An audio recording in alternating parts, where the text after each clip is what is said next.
DALF C1. Compréhension de l'oral. Vous entendrez 3 fois un enregistrement sonore, d'une durée d'environ 3 ou 6 minutes à chaque fois. Vous aurez d'abord 3 minutes pour lire les questions. Ensuite, vous écouterez l'enregistrement une fois. Ensuite, vous aurez 3 minutes pour commencer à répondre aux questions. Écoutez l'enregistrement une deuxième fois. Vous aurez alors 3 minutes pour répondre aux questions. Exercice en prime, vous aurez ensuite 1 minute pour lire les questions. Écoutez l'enregistrement une troisième fois. Enfin, vous aurez 3 minutes pour répondre aux questions.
Les mots des JO, Lucie Bouteloup. Elle s'appelle Mischa, Vinicius, Wenlock ou encore Pévos et Athéna. Ce sont les mascottes olympiques. Et cette année pour les JO de Paris, on les nomme les Phryges. Les Phryges parce qu'elles évoquent le bonnet phrygien. Le nom est donc une apocope, c'est-à-dire qu'on a supprimé la fin du mot initial. Mais quand on dit les Phryges, on comprend tout de suite à quoi elles font référence. D'ailleurs, les 2 mascottes de cette 33e Olympiade ont bien la forme et la couleur rouge des bonnets phrygiens. Des bonnets que portaient les esclaves affranchis sous l'Empire romain et qui ont été investis un peu plus tard par les Américains pendant la guerre d'indépendance avant de devenir le symbole de la Révolution française. Alors, pourquoi avoir choisi de telles mascottes pour incarner les Jeux de 2024 ? J'ai posé la question à Éric Monin, c'est le directeur du Centre d'études et de recherche olympique à l'Université de Franche-Comté. Nous sommes dans une révolution sociétale, dans une volonté inclusive des personnes handicapées, de l'équité homme-femme. Pour la première fois, cette mascotte va être également la mascotte des Jeux paralympiques. Elle va tout simplement prendre en compte, de manière globale, ces sociétés dans lesquelles nous souhaiterions vivre ensemble. Alors on l'a compris, la mascotte incarne les valeurs olympiques et elle met aussi un coup d'éclairage sur la culture du pays hôte. Et puis, elle permet de s'identifier, de fédérer. Pourquoi ? Eh bien parce qu'elle est séduisante. Toujours souriante, l'œil pétillant. Elle a ce côté sympathique, enfantin et bienveillant qui plaît à toutes les générations. Il faut dire qu'elle prend souvent la forme d'un animal totem, symbole de valeurs positives. Je pense par exemple à Misha, l'ours russe pour les Jeux de Moscou en 1980, ou alors à Amik, le castor des Jeux de Montréal en 1976. Mais pour mieux comprendre le pouvoir que l'on confère à ces mascottes, allons voir du côté de l'étymologie du mot. Le mot mascotte est assez récent, puisqu'il date de la fin du 19e siècle. C'est un emprunt du provençal mascotto, qui veut dire l'envoûtement, le sortilège. Il y vient lui-même de masco, qui désigne la sorcière, la magicienne. Rien d'étonnant donc à ce que la mascotte désigne aujourd'hui un animal, un objet ou un personnage qui a le pouvoir de porter bonheur. Et c'est précisément pour cette raison qu'on les retrouve régulièrement pour représenter des équipes sportives. Aujourd'hui, il faut bien le dire, la mascotte représente aussi un enjeu marketing considérable pour le pays hôte. Et elle est donc aussi largement représentée que les autres symboles des Jeux, comme par exemple les anneaux olympiques. Mais ça, c'est une autre histoire. Les mots des JO, une chronique avec le soutien des ministères de la Culture, de l'Europe et des Affaires étrangères et des Sports.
Les mots des JO, Lucie Bouteloup.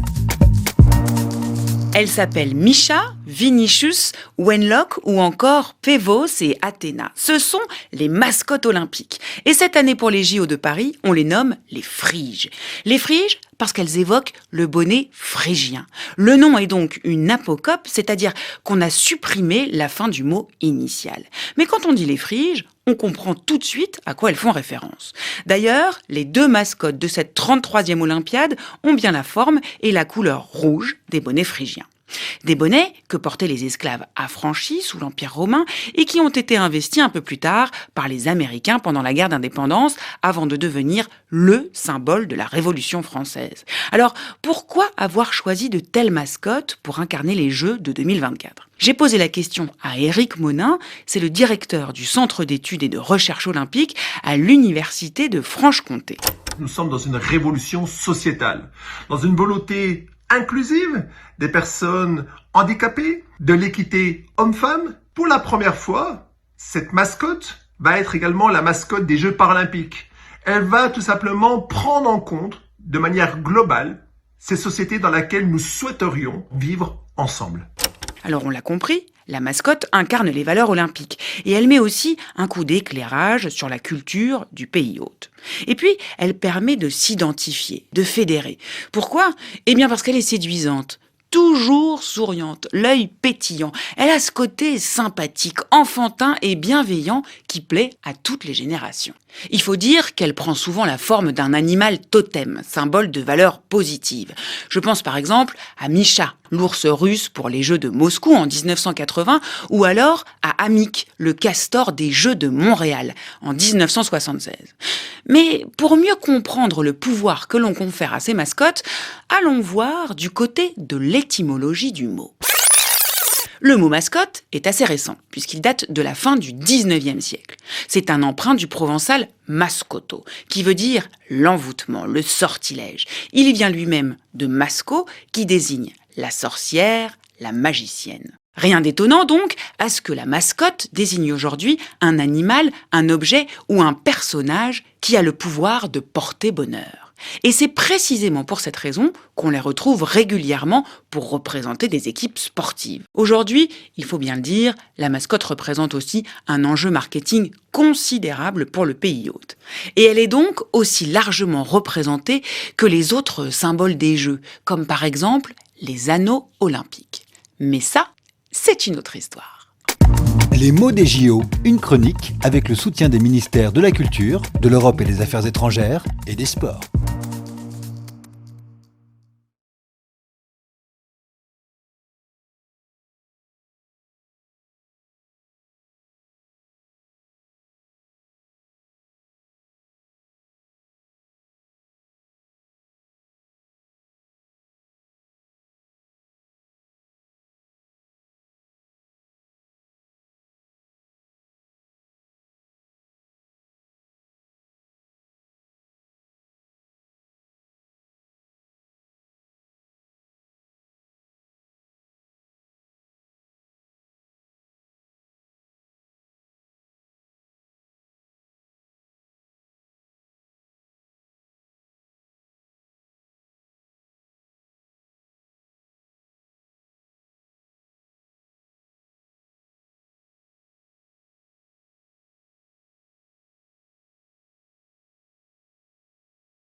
Les mots des JO, Lucie Bouteloup.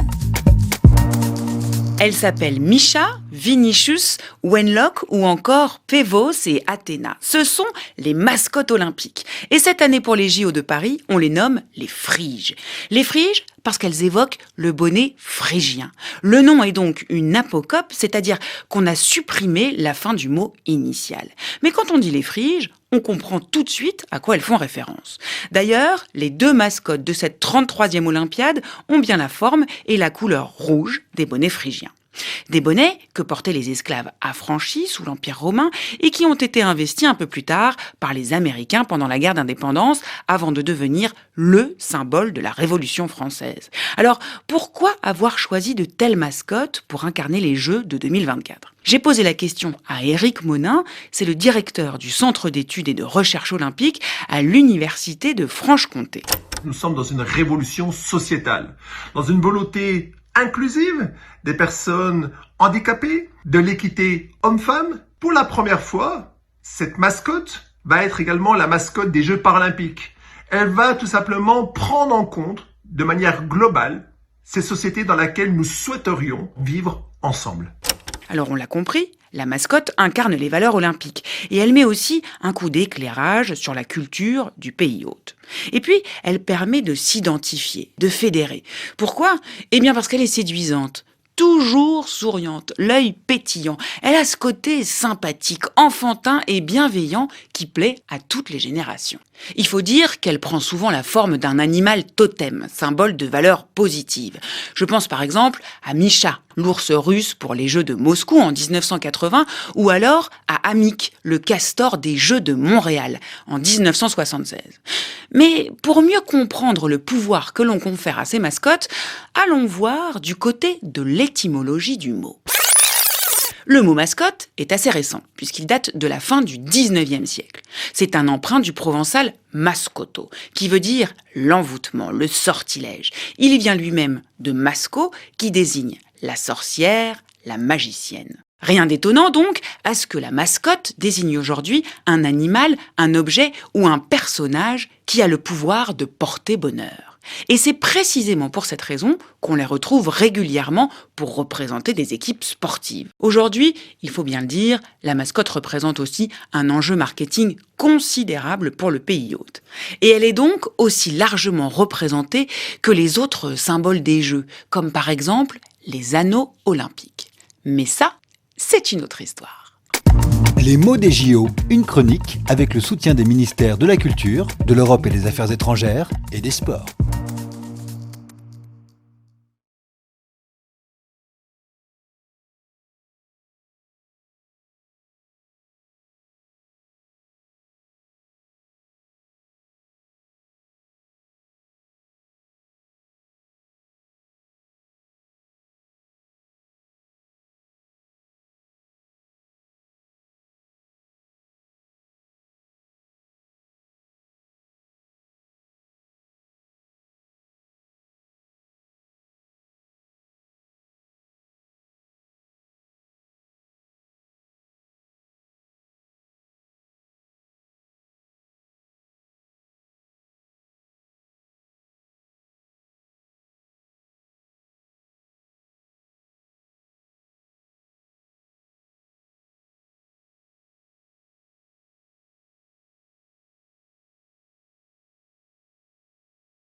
Les mots des JO, Lucie Bouteloup. Elles s'appellent Mischa, Vinicius, Wenlock ou encore Pévos et Athéna. Ce sont les mascottes olympiques. Et cette année pour les JO de Paris, on les nomme les Phryges. Les Phryges parce qu'elles évoquent le bonnet phrygien. Le nom est donc une apocope, c'est-à-dire qu'on a supprimé la fin du mot initial. Mais quand on dit les Phryges, on comprend tout de suite à quoi elles font référence. D'ailleurs, les deux mascottes de cette 33e Olympiade ont bien la forme et la couleur rouge des bonnets phrygiens. Des bonnets que portaient les esclaves affranchis sous l'Empire romain et qui ont été investis un peu plus tard par les Américains pendant la guerre d'indépendance avant de devenir le symbole de la Révolution française. Alors, pourquoi avoir choisi de telles mascottes pour incarner les Jeux de 2024 ? J'ai posé la question à Éric Monin, c'est le directeur du Centre d'études et de recherche olympique à l'Université de Franche-Comté. Nous sommes dans une révolution sociétale, dans une volonté inclusive des personnes handicapées, de l'équité homme-femme. Pour la première fois, cette mascotte va être également la mascotte des Jeux paralympiques. Elle va tout simplement prendre en compte de manière globale ces sociétés dans lesquelles nous souhaiterions vivre ensemble. Alors on l'a compris, la mascotte incarne les valeurs olympiques et elle met aussi un coup d'éclairage sur la culture du pays hôte. Et puis, elle permet de s'identifier, de fédérer. Pourquoi ? Eh bien parce qu'elle est séduisante. Toujours souriante, l'œil pétillant. Elle a ce côté sympathique, enfantin et bienveillant qui plaît à toutes les générations. Il faut dire qu'elle prend souvent la forme d'un animal totem, symbole de valeurs positives. Je pense par exemple à Mischa, l'ours russe pour les Jeux de Moscou en 1980, ou alors à Amik, le castor des Jeux de Montréal en 1976. Mais pour mieux comprendre le pouvoir que l'on confère à ces mascottes, allons voir du côté de l'étymologie du mot. Le mot mascotte est assez récent, puisqu'il date de la fin du 19e siècle. C'est un emprunt du provençal mascotto, qui veut dire l'envoûtement, le sortilège. Il y vient lui-même de masco, qui désigne la sorcière, la magicienne. Rien d'étonnant donc à ce que la mascotte désigne aujourd'hui un animal, un objet ou un personnage qui a le pouvoir de porter bonheur. Et c'est précisément pour cette raison qu'on les retrouve régulièrement pour représenter des équipes sportives. Aujourd'hui, il faut bien le dire, la mascotte représente aussi un enjeu marketing considérable pour le pays hôte. Et elle est donc aussi largement représentée que les autres symboles des Jeux, comme par exemple les anneaux olympiques. Mais ça, c'est une autre histoire. Les mots des JO, une chronique avec le soutien des ministères de la Culture, de l'Europe et des Affaires étrangères et des Sports.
Thank you for watching our video. Like and subscribe our channel for more amazing videos. Also don't forget to share it with your friends. Contact French NU to learn French language. We provide online classes for DELF preparation, TEF preparation, academic course preparation for kids, and accent improvement. Call or WhatsApp at 98706969626 or email at linguistic.fr@gmail.com.